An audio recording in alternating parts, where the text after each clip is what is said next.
मेहदी काज़मी ने भी आर्या पार का फैसला कर लिया। जेल जाना पड़ा तो मैं सबको बेनकाब कर दूंगा, का जो है धंधा चौपट हो जाएगा। अस्सलाम वालेकुम जी, मैं हूं आर्या अली, आप देख रहे हैं मेरा चैनल। ज़हरा काज़मी की जान खतरे में है, शेल्टर होम पर हमला करने का प्लान। हम तो डूबे हैं सनम, तुमको भी ले डूबेंगे। जलील नेक्सस जी बेकाबू हो चुका है। उनको समझ नहीं आ रही कि अब वो क्या करे, क्योंकि उनको इल्म हो चुका है कि अब सारा मामला हाथ से निकल गया है, तो अब वो बेगैरतियों पर उतर आए हैं। ज़हरा काज़मी किसी भी सूरत मेहदी अली काज़मी के साथ उसके घर ना जाने पाए। ज़हीर को माफ़ ना किया तो अपनी बेटी को भूल जाओ, हम तुम्हारी बेटी के साथ बहुत कुछ कर देंगे। मेहदी काज़मी ने भी आर्या पार का फैसला कर लिया और ऐलान कर दिया कि जो जिसने करना है कर ले, अब हमें किसी का डर नहीं है। जलील नेक्सस की जी हर कोशिश के बावजूद सबको इल्म है कि उसकी बच्ची से मुलाकात नहीं हो पाती, और ज़हीर जो है वो रोज़ इस उम्मीद से अदालत में पहुंचता था कि उसकी ज़हरा काज़मी से मुलाकात हो जाएगी और वो उसको डरा देगा, धमका देगा। जब ये प्लान कामयाब नहीं होता तो एक पगली डॉक्टर को भेजा जाता है, वो उसको डराती है, धमकाती है, वीडियोज़ के हवाले से बताती है। ज़हीर के जो है वो खौफनाक किस्म के मैसेजेस उस तक पहुंच जाती है। बच्ची उससे डर जाती है, सहम जाती है, और बाद में जब इल्म होता है कि बच्ची की रिकवरी क्यों नहीं हो रही है, वो क्यों ट्रॉमा से बाहर नहीं निकल रही, तो पता चलता है कि वो पगली डॉक्टर जो है उसको ट्रॉमा से निकालने नहीं बल्कि उसको ज़हनी तौर पर मफलूज करने के लिए आई थी। अब 3 महीने से जायद का अरसा गुजर चुका है, ज़हरा काज़मी से ये मिल नहीं पा रहा, मिलने की कोशिशें की जाती हैं। ज़हीर को यकीन दिलाया गया था कि भाई 2 से 4 दिन का सारा मामला है, लाहौर से कराची जाएंगे, वहां पर बच्ची का बयान दिलवाएंगे, उसके बाद तुम आराम से उसको लेकर आ जाना। फिर हमारा काम है कि हमने लड़की को कहां पर बेचना है, लड़की का कहां पर सौदा करना है, दुबई कैसे पहुंचाना है, ये सारे मामला हमारे। तुम्हारा काम सिर्फ 2 से 4 दिन का है। अच्छा जी।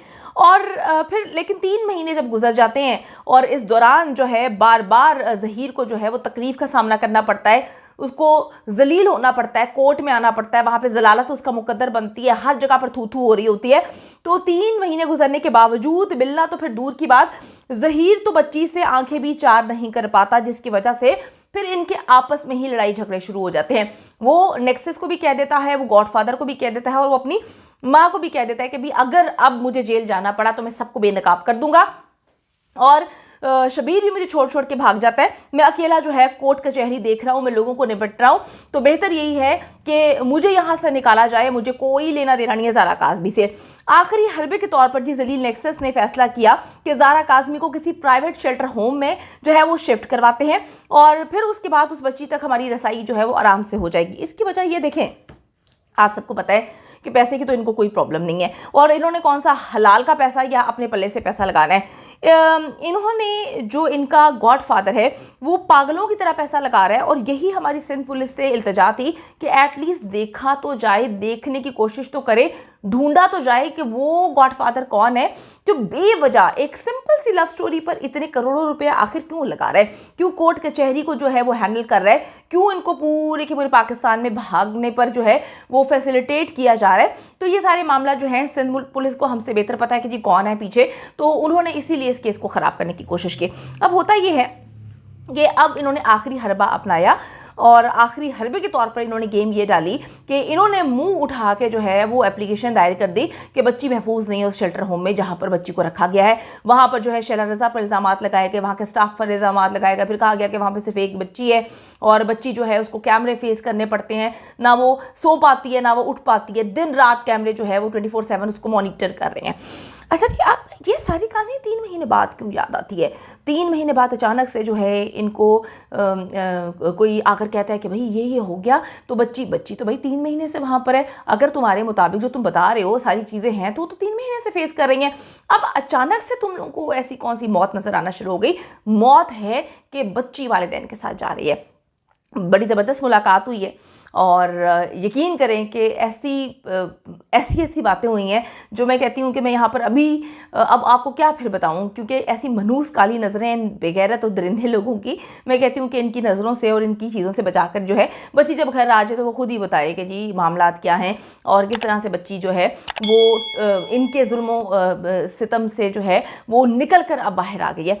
अच्छा जी, तो अब इन्होंने क्या किया कि इन्होंने शोर मचाना शुरू कर दिया कि जी बच्ची का शेल्टर होम जो है वो शिफ्ट किया जाए, जहाँ पर बच्ची इस वक्त है वो जो है उसके लिए सही नहीं है। और मामला ये था कि उन्होंने बच्ची तक रसाई हासिल करनी है। एक बात तो इन्हें बहुत अच्छे से मालूम हो चुकी है कि बच्ची ज़हीर के दबाव से, ज़हीर के कंट्रोल से मुकम्मल तौर पे आज़ाद हो चुकी है। अब वो किसी सूरत ज़हीर के पास नहीं जाना चाहती। इसीलिए जलील नेक्सस ने फैसला किया कि अगर बच्ची वापस नहीं आती तो मेहदी अली काज़मी के पास भी नहीं जानी चाहिए, क्योंकि ज़ारा काज़मी इस अगवा, इस ज़्यादती और ह्यूमन ट्रैफिकिंग की जो केस मुकम्मल तौर पर ह्यूमन ट्रैफिकिंग का है उसकी स्टार विटनेस है। उसने जब आकर बयानात दे दिए तो डेफिनेटली इनका जो है धंधा चौपट हो जाएगा, इनका गॉड फादर बेनकाब हो जाएगा। अगर उसने कोर्ट में जलील नेक्सस के राज खोल दिए तो ये सब जो है लंबा अंदर जाएंगे। आप सबको पता है कि कौन सी मोहब्बत, कौन सा इश्क, कौन सा जुनून, ये सारी चीज़ें आपने देख ली हैं।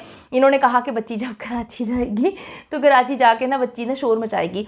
जब बच्ची लाहौर में थी आखिरी दिन जो है वो कज़ाब अव्वल, झूठी फनकारा, सस्ती अदाकारा जो है वो मिलने जाती है उस जाली मौला जट के साथ बच्ची से शेल्टर होम में, और जाकर उसको डराते हैं, धमकाते हैं, जो भी कहानियाँ उसको सुनाते हैं। और उसके बाद ये बात की जाती है कि भाई तुमने जाके ना वहाँ पे चीखना चिल्लाना है, कहना है कि मैंने ना अपने वालिदैन के साथ नहीं रहना।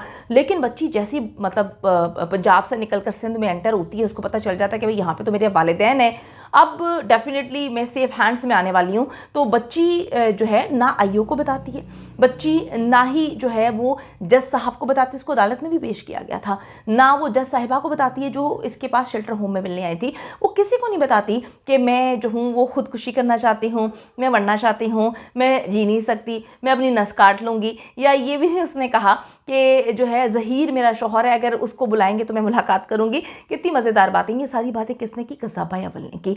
बच्ची ने अभी तक अपने मुंह से किसी के सामने बात नहीं की।